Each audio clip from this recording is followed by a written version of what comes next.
Mercredi 10 avril 2013, Madame, Messieurs, bonsoir. Merci de votre fidélité. Bienvenue dans ce nouveau numéro de Pulsation. Au sommaire de l'actualité, démission mardi soir de la ministre de l'Économie et des Finances, Marie-Carmel Jean-Marie quitte le gouvernement un an après sa prise de fonction. S'il n'a fait aucune déclaration concernant les raisons qui l'ont poussé à la démission, les divergences entre la ministre démissionnaire et le chef de l'exécutif ou encore le premier ministre étaient plus qu'évidentes. La démission de la ministre des Finances, diversement interprétée au Sénat de la République, suivant que l'on soit du côté du pouvoir ou de l'opposition.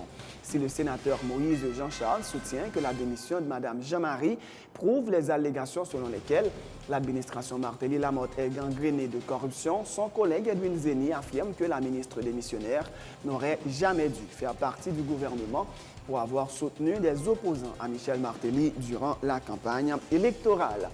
Le chef du parquet décide de classer sans suite les allégations de l'avocat Newton Saint-Just selon lesquelles le Premier ministre avait utilisé les fonds du Trésor public pour effectuer à Abidjan un voyage strictement personnel. Lukman Delil conseille à Maître Saint-Just de faire preuve de retenue dans ses déclarations. Une décision contestée par l'intéressé qui estime que Maître Delil se fait l'avocat de l'exécutif et non celui de la société. Pas moins de 4 policiers tués depuis le début du mois d'avril, selon un porte-parole de la PNH, Gary Desrosiers, qui annonce l'arrestation de Jasmin Daniel pour son implication présumée dans l'assassinat du professeur Serge-Luc Bernard en août 2012.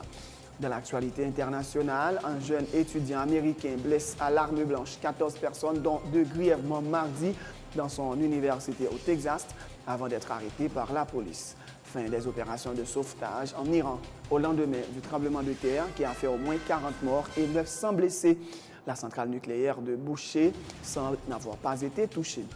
Dans l'actualité sportive, la sélection haïtienne quitte les éliminatoires de la Coupe du monde des moins de 17 ans après 2 défaites contre les États-Unis et le Guatemala. À l'étranger, le Barça plie mais ne rompt pas et se qualifie pour le dernier carré de la C1. Le Bayern aussi, qui a sorti la Juventus Turin, battu 2-0 à l'aller comme au retour. Madame, Messieurs, restez branchés pour le développement de ces titres et de bien d'autres.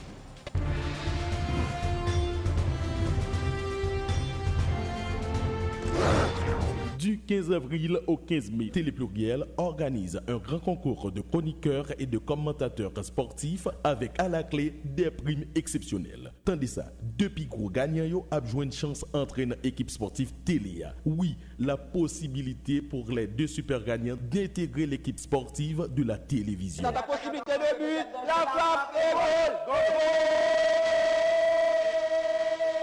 Attention, 15 mai, c'est la date limite pour déposer vos démos sur DVD à Télépluriel, chaîne 44, Delma 19, numéro 8. Télépluriel, une télé vraiment différente.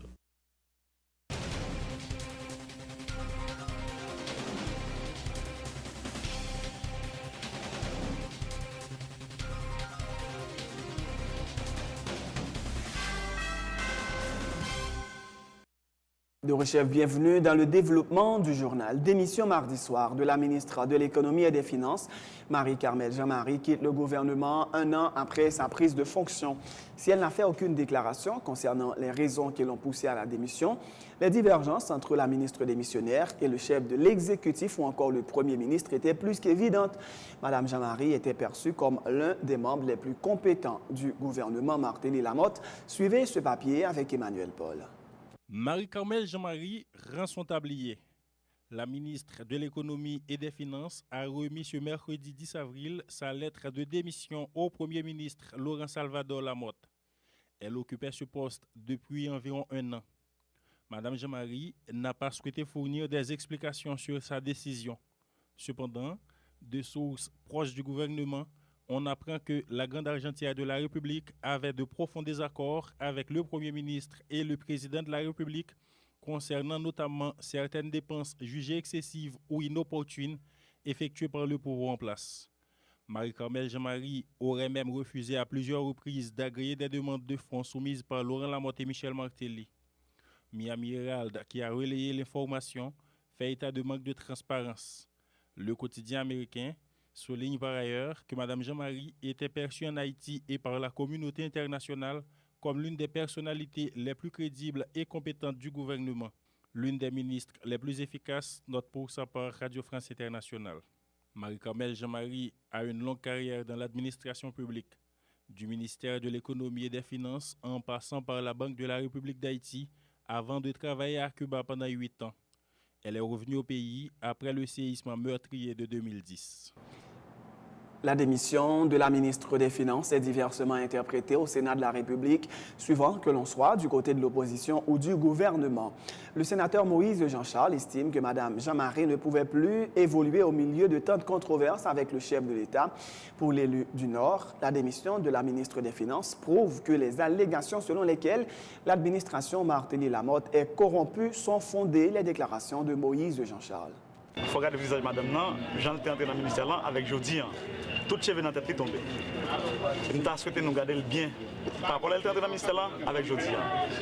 Troisième bagaille, le président bat le ministre en pression. Ça fait longtemps, sous base, c'est le ministre qui a informé, on sait des informations.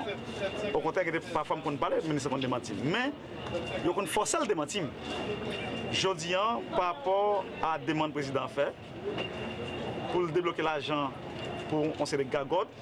Par exemple, le président Mandel pour débloquer l'argent pour l'acheter peinture, non mais 100 000 pour peinturer tout le pays. Ensuite, le président Mandel pour débloquer le corps pour petit lit parce qu'il y a un paquet de terrain Olivier Tapfait qui campait. Le président Mandel pour débloquer l'argent n'importe comment pour madame. Madame n'a refusé par rapport à scandale bagaille ça a créé. Ensuite, je dis, un corps président Mandel madame pour le débloquer. Madame n'a dit non, président, nous pas comme encore. Celle qui réserve nous là, c'est pour élection. Le président dit que l'élection n'a pas là. Démission madame non, justifiant l'autre fois encore. Tout ça qu'on dit contre Martelly. Le ministre tout parle avec le président sur question gagote qu'a fait au niveau douanier. Lui-même, il a dit qu'il a l'entrée, il y a quantité de corps au niveau douanier. Recette douanière a chuté à 29%. Le ministre du président pour être capable de retirer réseau association malfectée Mme Martelly mettait au niveau douanier. Le président n'est pas d'accord. Je dis, nous parlons dans le trésor public. Le trésor public, c'est comme banque que la Banque centrale a géré pour eux. Nous voulons parler des clients, qui banque Soge Banque. Le président force madame pour être capable de négocier avec la Banque centrale pour que la Banque centrale prête l'argent. Ça fait longtemps que nous disons dans le pays, il y a des gens qui sont allés à l'encontre de nous-mêmes. Finalement, véritable question de mission de madame, c'est ça. C'est question banque, l'argent qui est dans le trésor public. Le président a forcé madame à négocier avec la Banque centrale pour capable prendre l'argent clientèle pour capable dépenser dans le programme Gagote. Le sénateur Moïse de Jean-Charles qui estime que la démission de la ministre des Finances prouve que les allégations selon lesquelles l'administration Martelly-Lamotte est corrompue sont fondées. En tout cas, ce n'est pas la lecture de son collègue du Sud-Est, Edwin Zeni, proche du président Martelly. L'ancien maire de Jacmel fait remarquer que Mme Jean-Marie faisait campagne contre le président Martelly et affirme qu'il n'a jamais compris pourquoi elle s'était vue attribuer un portefeuille d'une si grande importance. Je ne serais pas surpris d'apprendre que Mme Jean-Marie est tentée de boycotter le chef de l'exécutif, dit le parlementaire. Pendant le deuxième tour, je faisais campagne pour le président de la République et Marie-Carmel était en face du pouvoir. Et je n'ai jamais compris. Le président prend des gens qui ont fait campagne en face et pour venir au plus haut niveau de l'État. Pour financer, c'est le président de la République, il faut financer mon corps. Et d'ailleurs, il y a plusieurs bagages parce que ce n'est pas moi pour dire, c'est le gouvernement pour dire, avec finance, c'est eux-mêmes pour dire. C'est le Premier ministre qui vous dit que ce n'est pas un job, même son sénateur. Même qu'on est que c'est un malentendu, il a fait campagne pour Mme Maniga. Il y a un gouvernement qui estime qu'il n'y a pas de président moyen pour le travail. Bon, je ne peux pas estimer pour moyen pour le travail, mais estimer qu'il est capable de boycott. Vous dites qu'il a boycotté pour pouvoir. C'est ça, sénateur Edouard dit, ce n'est pas le gouvernement. J'ai pris mes responsabilités personnelles.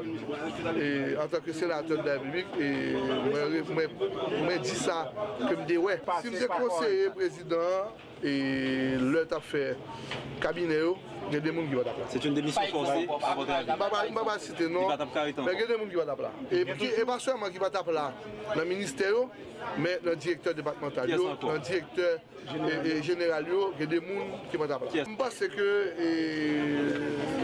pas tout le monde qui était supposé dans la place côté là. Pas intellectuellement, pas au point de vue et compétence, parce que si c'est pour compétence, oui. Mais job là, bon job politique. Mais non, il est politique, pas avec ça. C'est un job politique parce que son gouvernement qui monte au ministère. Regardez, il n'est pas politique. Il y a des petites leçons, malgré pas de bon, et Aristide, et le président Aristide, je m'excuse, et il y a des gens Préval, qui a été un très bon président politiquement. C'est son bon président parce qu'il a su gérer tout le monde.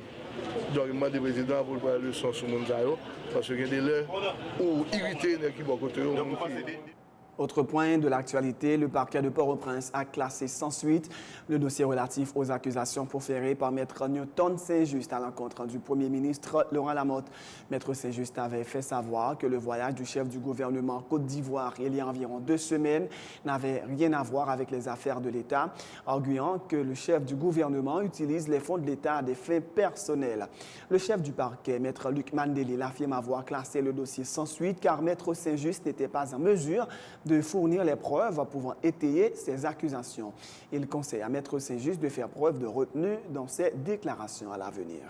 Nous invitons les pour venir articuler dénonciation ridicule de guerre.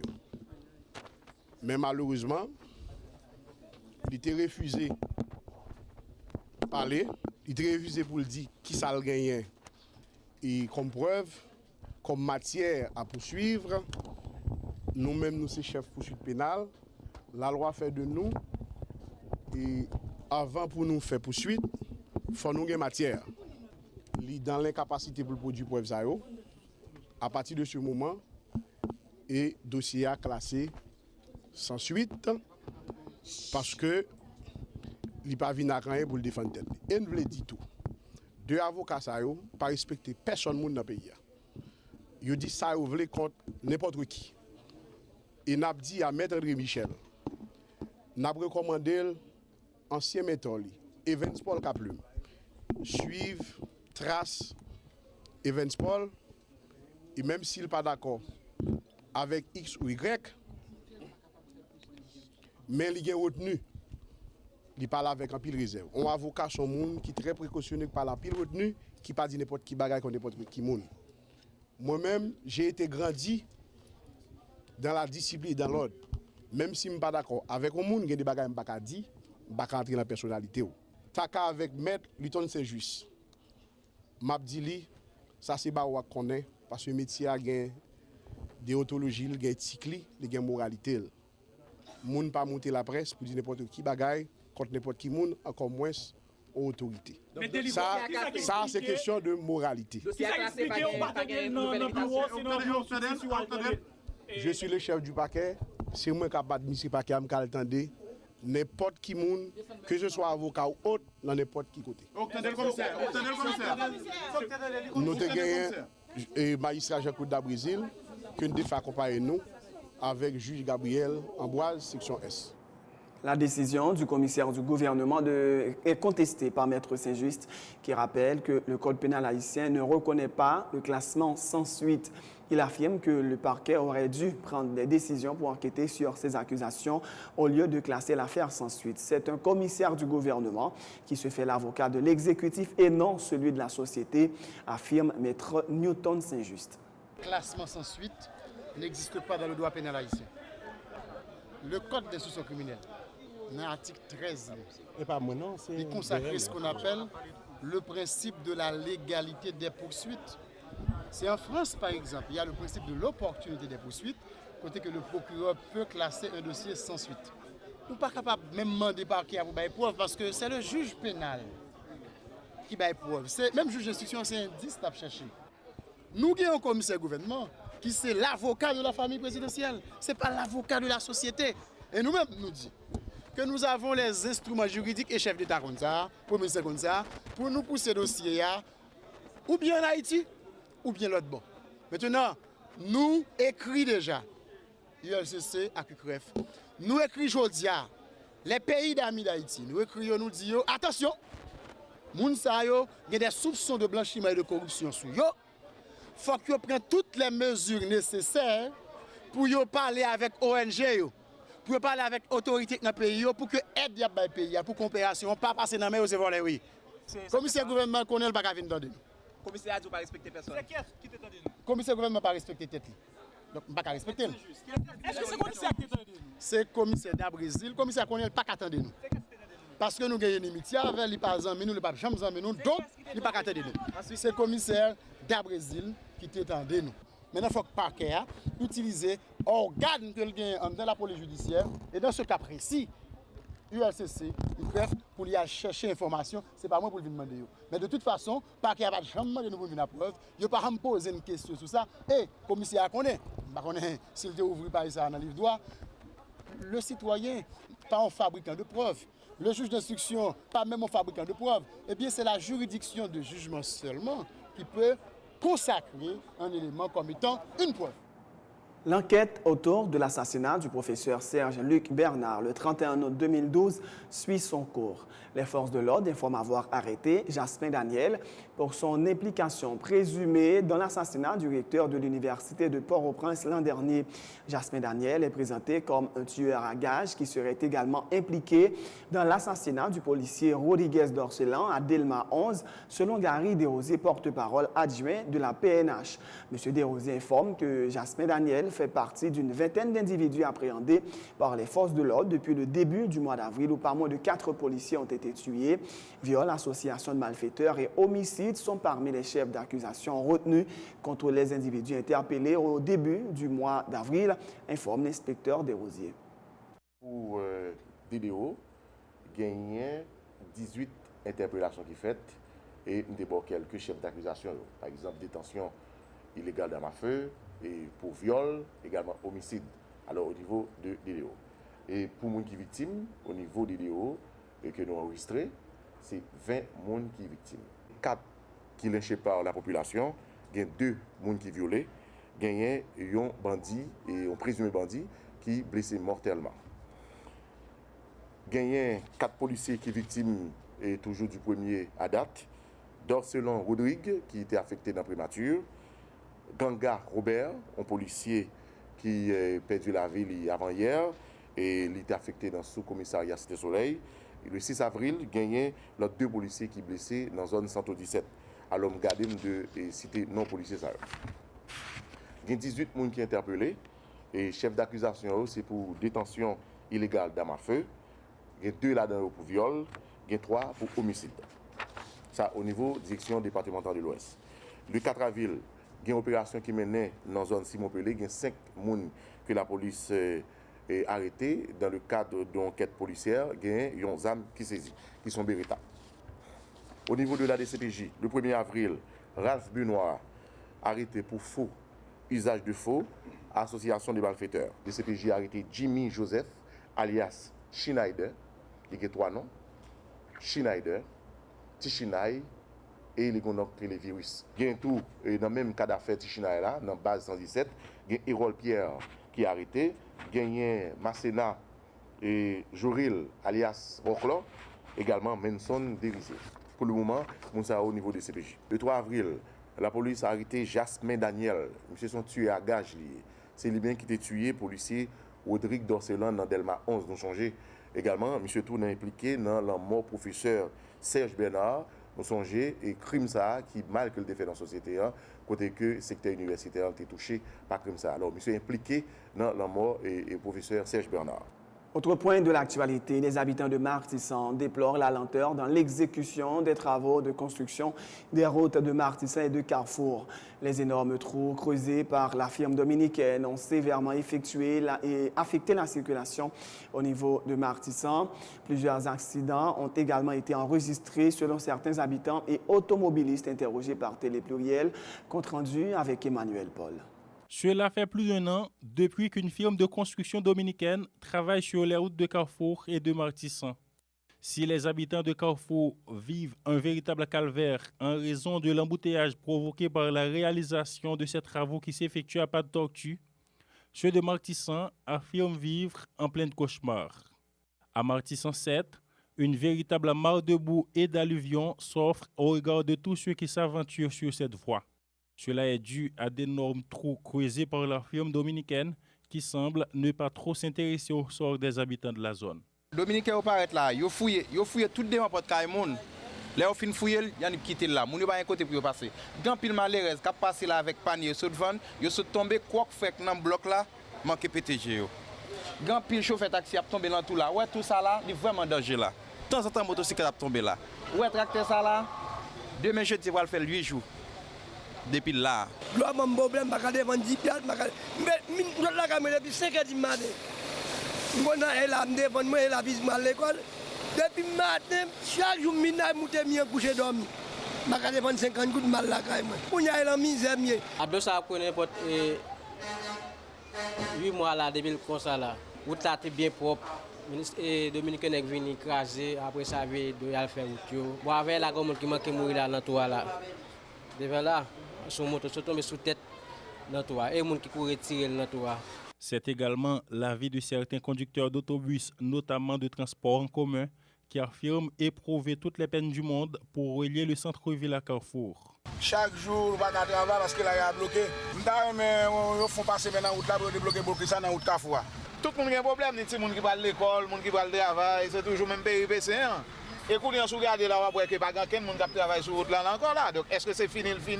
Est-ce que c'est comme ça la prêté? Personne ne va connaître. Depuis de nombreuses années, la route de Martissan représente un véritable casse-tête tant pour les automobilistes que pour les riverains. Des fonds ont été à plusieurs reprises décaissés pour la faire réparer, mais pas une seule fois, les firmes engagées ont livré la marchandise. La 11e édition de la journée scientifique est célébrée ce mercredi à la faculté de médecine sur le thème pour un accès plus équitable aux soins de santé à la population haïtienne. L'activité vise entre autres à promouvoir la profession de pharmacien et reprendre la recherche sur les médecines traditionnelles. Magali Rosemont est vice-doyenne à la faculté de médecine et de pharmacie. La journée scientifique, nous en sommes à notre 11e journée scientifique. Donc vous voyez, c'est une tradition. Il y a eu quelques coupures pendant quelques années avec tous les problèmes qu'on connaît dans le pays et tout ça. Mais cette année, avec le nouveau décanat, on a voulu reprendre avec les bonnes habitudes. Avec un thème pour un accès plus équitable aux soins de santé à la population. D'abord, il y a 3 objectifs dans l'organisation de la journée scientifique de la pharmacie précisément. Le premier, c'est pour promouvoir la profession de pharmacien. Le second but, nous avons voulu renouer, si vous voulez, avec la vie universitaire.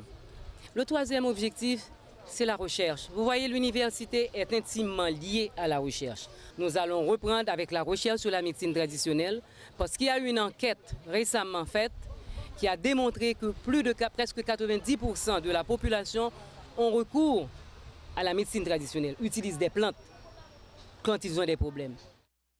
C'est la fin de ce journal. Avant de vous quitter, voici le rappel des titres d'émission mardi soir de la ministre de l'Économie et des Finances. Marie-Carmel Jean-Marie quitte le gouvernement un an après sa prise de fonction. Si elle n'a fait aucune déclaration concernant les raisons qui l'ont poussée à la démission, les divergences entre la ministre démissionnaire et le chef de l'exécutif ou encore le Premier ministre étaient plus qu'évidentes. La démission de la ministre des Finances, diversement interprétée au Sénat de la République, suivant que l'on soit du côté du pouvoir ou de l'opposition. Si le sénateur Moïse Jean-Charles soutient que la démission de Mme Jean-Marie prouve les allégations selon lesquelles l'administration Martelly Lamotte est gangrénée de corruption, son collègue Edwin Zeni affirme que la ministre démissionnaire n'aurait jamais dû faire partie du gouvernement pour avoir soutenu des opposants à Michel Martelly durant la campagne électorale. Le chef du parquet de Port-au-Prince décide de classer sans suite les allégations de l'avocat Newton Saint-Just selon lesquelles le Premier ministre avait utilisé les fonds du Trésor public pour financer à Abidjan un voyage strictement personnel. Luc Mandelil conseille à Maître Saint-Just de faire preuve de retenue dans ses déclarations. Une décision contestée par l'intéressé qui estime que Maître Delille se fait l'avocat de l'exécutif et non celui de la société. Pas moins de 4 policiers tués depuis le début du mois d'avril, selon un porte-parole de la PNH, Gary Desrosiers, qui annonce l'arrestation de Jasmine Daniel pour son implication présumée dans l'assassinat du professeur Serge-Luc Bernard en août 2012. Dans l'actualité internationale, un jeune étudiant américain blesse à l'arme blanche 14 personnes, dont 2 grièvement mardi dans son université au Texas, avant d'être arrêté par la police. Fin des opérations de sauvetage en Iran au lendemain du tremblement de terre qui a fait au moins 40 morts et 900 blessés. La centrale nucléaire de Bouquer semble n'avoir pas été touchée. Dans l'actualité sportive, la sélection haïtienne quitte les éliminatoires de la Coupe du Monde des moins de 17 ans après 2 défaites contre les États-Unis et le Guatemala. À l'étranger, le Barça mais ne rompt pas et se qualifie pour le dernier carré de la C1. Le Bayern Munich aussi qui a sorti la Juventus battu 2-0 à l'aller comme au retour. C'est la fin de ce journal. Merci de l'avoir suivi. Bonne suite de programme sur Télé Pluriel.